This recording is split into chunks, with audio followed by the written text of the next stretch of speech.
Hello, writers. Welcome to episode number 44. Yow, my birthday episode of How Do You Write? I'm Rachael Herron, and I'm so glad that you're here. It's been a rough week. How about you? It is blazingly hot in Oakland. It is ridiculous. It's currently, no lie, 82 degrees in the house, and it's only 2:15 p.m. And summer is just starting, and our house just heats up like a mother. So that doesn't make me too happy, but I just sit in front of all the fans, and I'm thinking about getting one of those portable AC units for my office, or figuring out how to get air conditioning in this house because, as my wife points out, the globe is heating up. This is just going to keep happening, and I don't deal with heat well. I'm just a little bit whiny. I'm not suffering from jet lag anymore. It's been like 9 days, 10 days since I've been back. And I read that for each time zone you cross, as you travel, it takes that many days to get back. So I was 9 time zones away. It took me about 9 days to start feeling normal. Yesterday I started feeling normal again, and for my trip to Venice, and now I just feel kind of crappy, and that's I guess that's connected to a couple things, but one, and this is really not connected to it. This is a cool thing, but I did get fired by Penguin last week, so yay! And I've been fired from lots of publishers before. This one, I had been with Penguin for 3 mainstream commercial women's fiction novels, and they owned right of first refusal on my next women's fiction. So we pushed it a little bit, my agent and I. We sent my editor there the proposal and the first 4 chapters or something like that of my new thriller to her, even though it's not a women's fiction.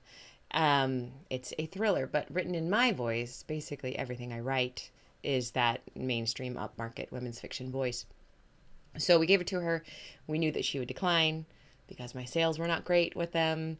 And that's what we wanted to happen, because there's this other publisher that's vaguely interested in me. Knockwood, can't say anything more about it. But our goal was to be able to have this book now free and clear, to be able to take it out elsewhere. So now we can do that. But it's like telling yourself you don't want to go to the dance, but then nobody asks you.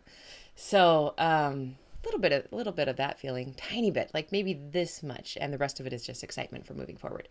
I am a bit down on some health stuff. You should probably turn this off if you're the kind of guy who refuses to admit that the tampon aisle exists. Everyone else, you can keep listening. But put bluntly, I am basically Wolverine without the hair, thank goodness, or the finger knives. I am a regrower. I regrow things. I had my tonsils out fully twice in my 30s because I regrew them, and I actually grew them again. I have more tonsils now. A few years ago, when I was 39, I had a full hysterectomy in order to try to get rid of my migraines. Everything gone. Turns out I was allergic to estrogen, so I couldn't even go on hormone replacement. So I went into full menopause at 39. And now the ovaries have grown back. And so now I am just exactly where I was 5 years ago. And it's too dangerous now to take them out. So due to reasons. And I'm just going to have to go through menopause again in 5 or 6 years, or whenever it is that my body decides to be in menopause. And it was hell the first time. I did not like it. And it wasn't hell. Oh, it was hell. Yeah. I hit a depression pretty hard. And I don't like knowing that's coming up again. And it really pisses me off that my body does this, that I now have rovaries. I have a rovary. Although that word is really fun to say, and I made it up and I'm keeping it. And I have a friend who has rovaries, so shout out, you know who you are. But that's got me down. And I don't get down very easily. So, we're going to move on to the interview portion of the episode, which is a fantastic, particularly fantastic because I'm interviewing my sister, who is an incredible writer and an intrepid traveler. She loves traveling in a way that probably no one else you or I know loves to travel.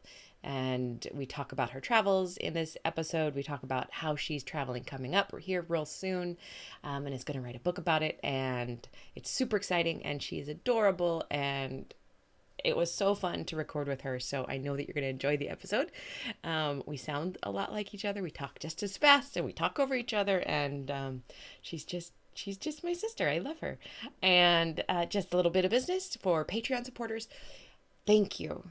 Your support is the difference between me having the time to do things like this, to do writing the essays on creativity, and it's a vote of confidence in me as an artist. You are a patron of the arts, and this artist sitting right here, right now, recording this, thanks you. Even $1 an essay, which they only come out about every 6 to 8 weeks, gets you the full essay and the full ebook when it's complete with all the essays. At $3 an essay, you get text messages, which you can reply back to, nudging you to do your creative work. And I want to give thanks and hugs to all my current patrons, including the new ones. And there are a bunch of them because I haven't done this in like a month or more. But I wanted to mention everybody's names because I'm wishing each and every one of you spectacular writing going forward. I want to thank Deborah Nelson, Beth Schmidt, Emmeline York, Jen Lucas, Laura Haas, Ellie Ash, Baron Frosty, which is a fantastic name, Kimberly Ann, I see you, girl, Marie Ershad, thank you, Libby Cutts, Sarah Barkin, Kelly, and the Bon. Thanks, Bonnie. You guys, it means so much to me. It just warms my heart, and I will stop talking about that right now. And we'll launch into the Bethany episode. So enjoy, and I'm gonna pull myself together and get a bunch of good work done this week, and I hope that you do. I hope you get a bunch of new words. Some will be good, some will be bad, and that's just the way it goes. Enjoy the ride and get some good writing done. And I'll talk to you soon. Enjoy the interview. All right, well, you guys, I could not be more pleased to welcome the guest that I have today. This is my first time I've ever had a blood relation on here, and writers run in the family. But hi, Bethany, sister. Hi, Rachel, sister. I'm so glad that you're here. Okay, let me give a little bit of bio for you. Bethany Herron has had short works of nonfiction and fiction published in the Old Schoolhouse magazine, Peak, and the anthology Badass Fairies, It's Elemental. In her professional life, she's been a grant writer for 9 years, crafting hundreds of proposals on tight deadlines.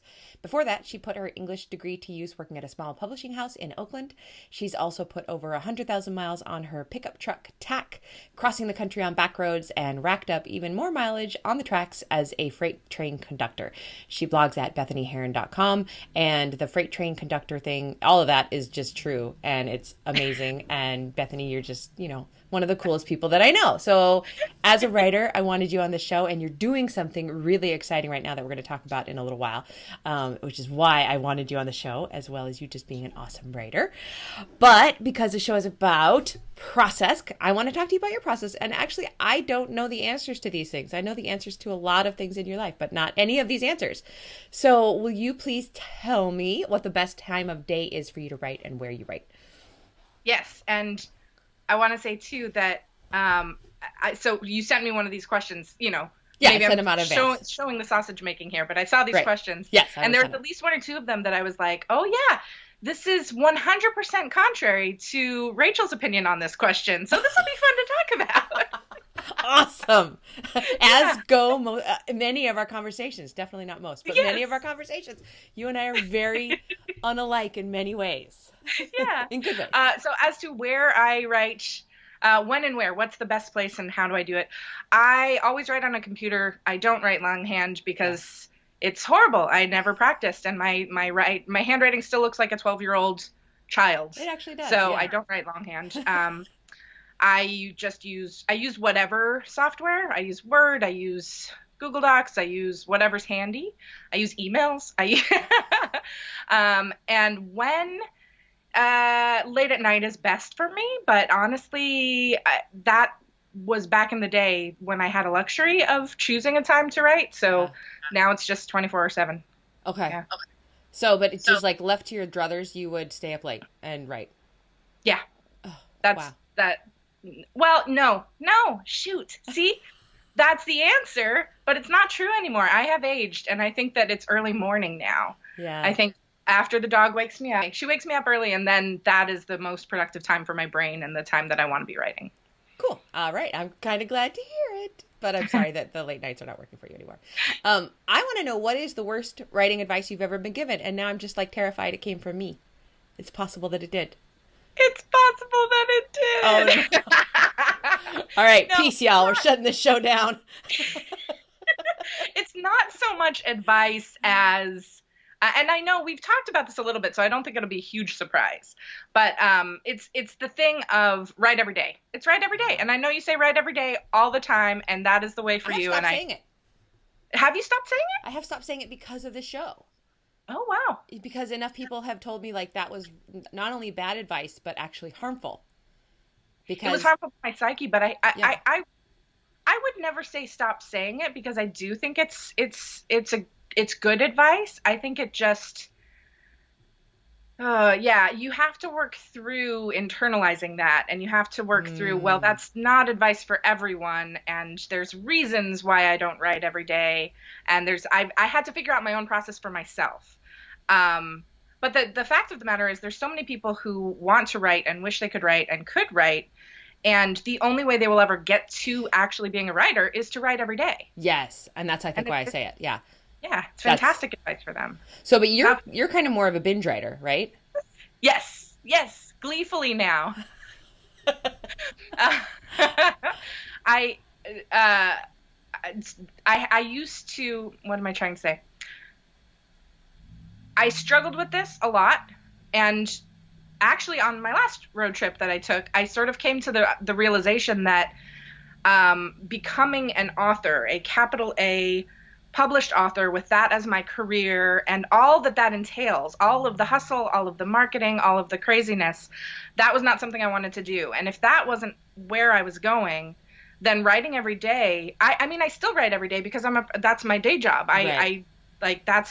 I'm a firm believer in the whole Malcolm Gladwell 10,000 hours thing. I think you get better the more you do it. Yep.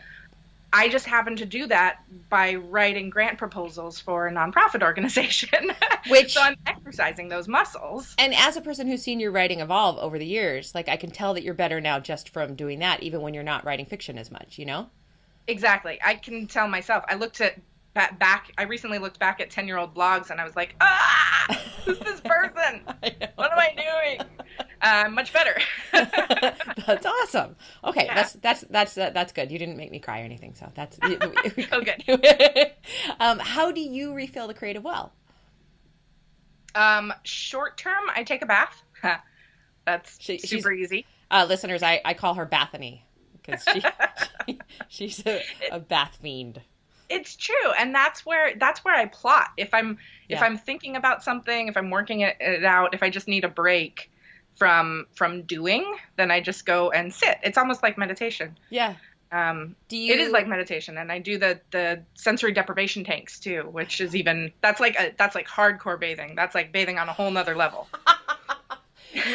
Listeners, that's the thing where you get into it's basically, what do you call it, where you're buried? It's a coffin. You get into a coffin that is full of water, full of magnesium salts, and you float in the absolute darkness for an hour, and you just think about being dead. And while I do like dwelling on death, it's one of those things that I do think about. That just freaked me out. I've done it twice with Bethany, and twice I'm never going to do it again. And what do you love about it? I don't think I've ever thought about death while doing it. How is that possible? I find it so the air is the same temperature as the water, so you can't tell where the water starts and the air ends. So I literally have lost all sense of where I was in a time and place kind of thing. You feel like you're floating. You feel like you're in this nice, warm, comfy. You're fully supported by all the salts in the water. It is very comfortable. It's very comfortable. I could see it being comfortable. But... I've fallen asleep in there a couple times. That's crazy. No, I just come out and I buy a headstone.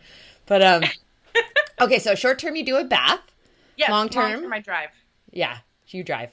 That's the big, if I need something bigger. You're not driving trains anymore, but you are still driving. And what does driving give to you? Like, and I should clarify, it's a certain kind of driving. Like, it has to be essentially 2-lane highways, back roads. And for me, at least, it has to be a manual transmission. It can't be a stick shift, because stick shift and interstates, that kind of driving is getting somewhere. Right. You're going from point A to point B.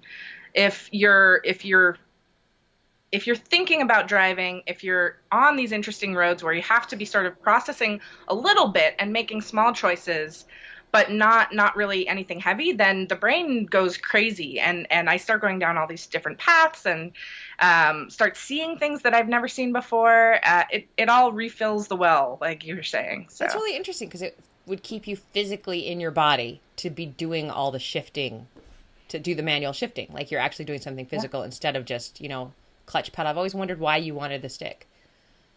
yeah, it's that little bit of physicality, and it's the little Yeah. bit of engaging the mind in a very small way, because my mind rebels a little bit if I really try hard focused meditation. Yeah. If I say, okay, I'm going to think about this and nothing but this Then, for the next 2 hours until I work this out, that doesn't work for me. But if I'm thinking about driving and just sort of, it's more freeing.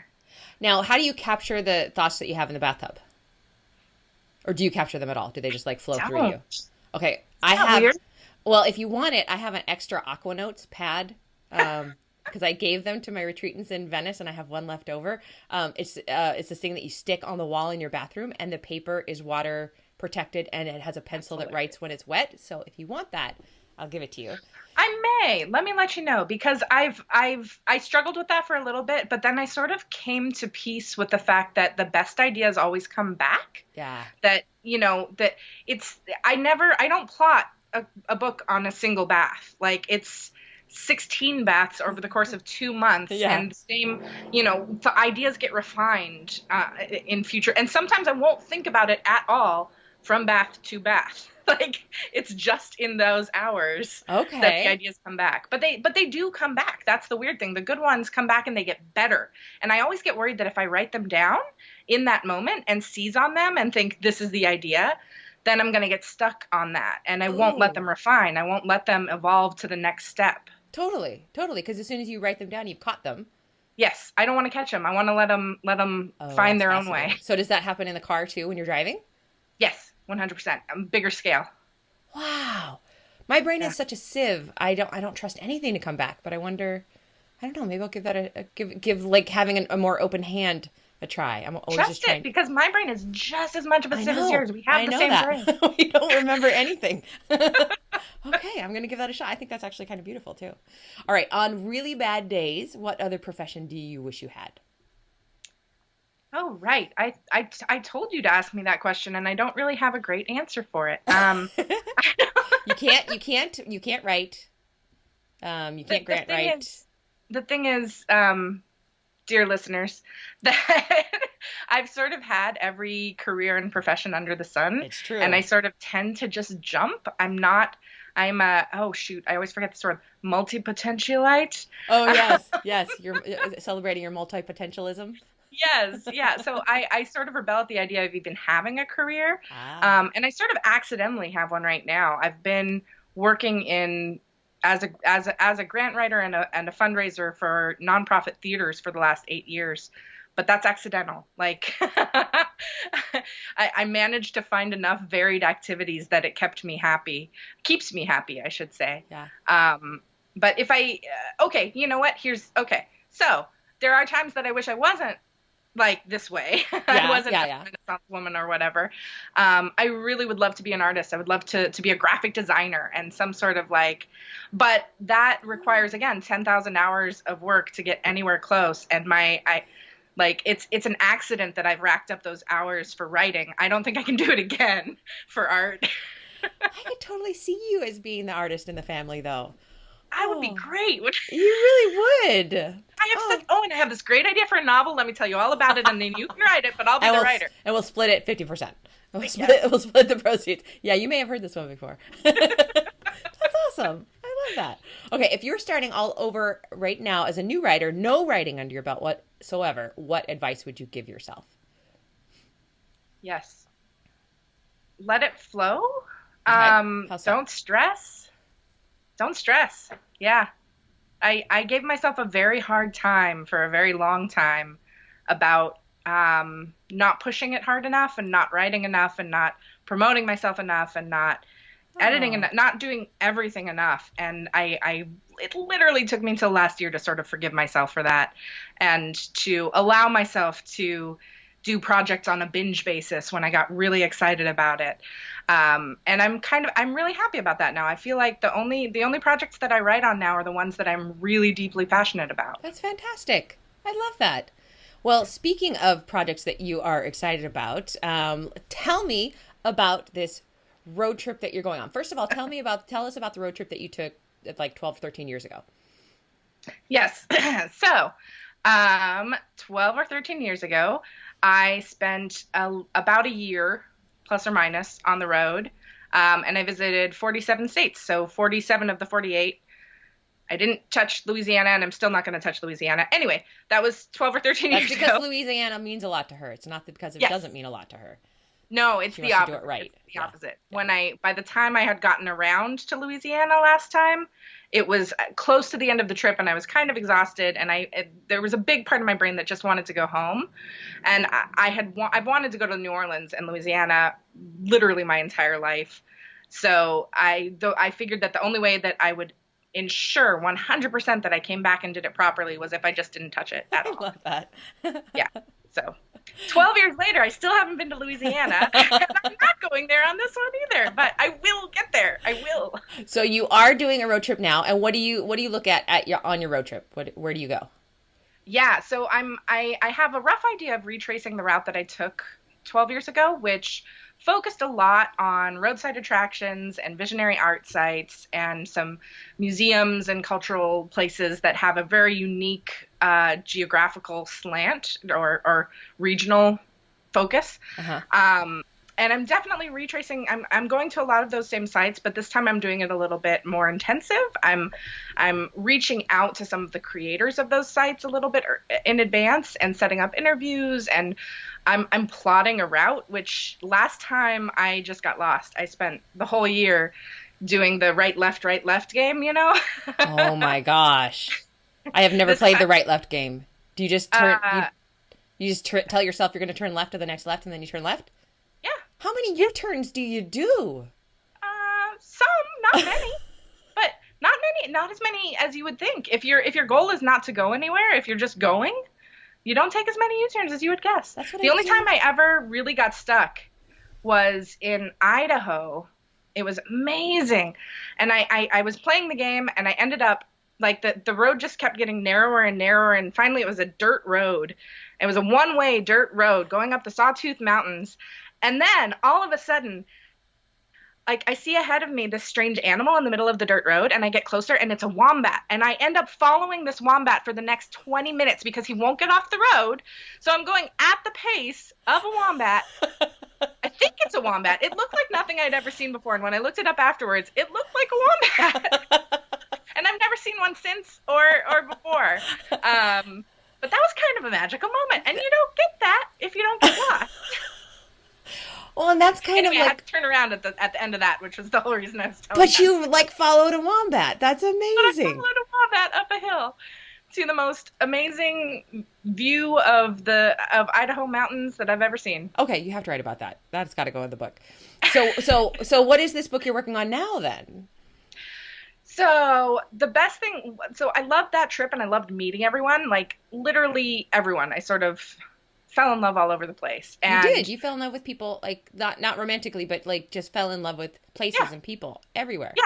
yeah, they were fantastic, and everybody was it's of course it's not universal. You're gonna run into a jerk here and there, but pretty much by and large, everyone was awesome. And politically and the whole landscape of America right now, I'm not feeling like everyone's awesome. I'm feeling like everyone's horrible. I'm hating people at the moment, and I feel like I know that's false. I want to rediscover the awesomeness that Aw. I know is out there, So and you're ask some of the hard questions about why everything is coming out this way. Why everything's happening in America like this right now. wow. By talking to these visionary artists who are also sometimes just completely batshit. Like Oh, when you visionary say, artists and their neighbors. and their neighbors. Because when we say Yeah. visionary artists, sometimes you're saying like, the guy who built the 17 dinosaurs made out of ladies' pumps 42 years ago, right? That's like, Oh yeah. yeah, totally. Okay, so you're Yeah. going to talk to their neighbors too. Yeah. So a little bit of everyone. I'm not, and I'm speaking to executive directors at national museums. Yeah. It's Aren't you speaking it's to a like a wide senator? range. I am. I'm gonna keep that one quiet right now Okay. because I still can't quite believe that's happening. Oh, also, I don't know if it's gonna happen, but guess who just liked my tweet to him? Kevin Smith. Okay, please explain the connection with Kevin Smith. Oh yeah. Well, and also I don't know if so like he liked my tweet, but in the tweet I asked for an interview, so I can't quite tell if that's like. Oh, I think that's a go ahead. I don't know. I think that's like lay it out there. Right. So on my first road trip, that was in the middle of my fangirl fever with Clerks and Kevin Smith. And of course, one of the places I visited was the Quick Stop in New Jersey. And I went to Jay and Silent Bob's Secret Stash in Red Bank, New Jersey. And I bought a full case of Buddy Christs from the movie Dogma, with the intention, even then, of turning them into roadside shrines that I would sort of scatter all over the country. And for 12 years and 6 different apartments, they have been sitting in various closets. So how many do you have now? I've only made, so this year I broke them out and I made 2 shrines. So I still have 10. I still have 10. Wow. Yeah. Okay. Yeah, and I could get a couple more if I go crazy and I have some more ideas. But so this time for real, for sure, they're becoming shrines and they're going to get scattered throughout the country on this trip. Oh, that is so cool. So, if listeners are hearing this and if they live near something awesome, should they get a hold of you and tell you about it? Please. There are several ways. If you want to just shoot me a heads up, that's super appreciated. You can find me literally anywhere and tell me. You can tell me on Twitter. I have the wholly unimaginative handle of Bethany Herron, at Bethany Herron. You can tell me on Facebook. You can email me, wholly unimaginative email of BethanyHerron@hotmail.com. Or if you aren't content with simply putting it out there, you can check out my Kickstarter, where for various levels, you can insist that I come out. You can say, no, you have to come to this place. You have to see it. Or if you want to pay a little bit more, you can say, you have to come out here and you're going to take me with you. I will go with you. Or if you want to pay a little bit more, you can say, hey, I need one of those Buddy Christ shrines in my backyard. So please come and leave one here. I love that. Okay, so what is the Kickstarter for? The Kickstarter is mostly to fund this research and research part of it. It's to send me out on the road and the driving part, right? What's that? The driving part, right? To get gas part. And yes. And I'm using research instead of road trip because road trip sounds like vacation and research sounds like work. It's a researching road trip, is what it is. It really is, but like legit, it is. Yeah. And listeners, I think that you should go check out the Kickstarter and kick her a little bit of money. I want my sister to be able to go do this 47 state trip and get this information and write this book. And are you thinking about podcasts too? Yeah. So my goal is I'm going to be collecting the info along the way, and I'm going to be sharing some of it on the blog. All of the stories at the very end are going to go into the book, but I'm also going to do some audio podcasts. Cool. Along the way, because I am doing all these interviews with amazing people that I want to record and share in some way. And if you kickstart it even at a low level, they still get the book at the end, right? The whatever you. Oh yeah, there's like you get the ebook for $25. Awesome. So awesome. I'm gonna put a link at rachelherron.com/Bethany. So that'll take you straight to the Kickstarter, so you don't have to remember any of the URLs. It's nice having a sister like you. Thank you. Oh, I like you kissing my ass. You can buy me popcorn tonight when we go to the movies. I'm not even kidding. No, I know. Oh, you know what though, kiddo? I am so proud, and I shouldn't have called you kiddo. Sorry. I'm so you proud of. Call me BJ. I'm fine. You just called yourself that. I'm just so proud of you, and I'm so proud of you because this is one of those passion projects that has been keeping you up at night, and that has gotten you really, really excited, just like it did back then. And that has evolved over the course of many, many baths. Yeah. And many, many years. I mean, like Yeah. when you went out there last time, it was just insane because, you know, she would sleep in the back of her car. She would get temporary jobs. And you would say like, you know, you would lie about where you were living, and then you would pick up your paycheck, and then you would take showers at truck stops. And it was awesome. Like you were so badass. And going out to find does this feel like a softer version of it? Like it's not as Oh, intense and badass. it's softer, but it's also harder at the same time. How so? It's softer meaning, yeah, I'm probably gonna have beds a little bit more You're often. gonna stay with some people. There's not that scary uncertainty of getting lost because Yeah, I do have everything routed, but it's harder because it like before I had no timeline. I had a vague idea of a roughly a year. This time it's 2.5 months. My work is giving me a 2 month leave. Not, yeah, so it's tight. I gotta yeah, get all this done in this time, yeah, and I have to plan. yeah. That's awesome. You'll need to get our other sister to help you plan that because Christy is Yes, really, really good at planning things. yes.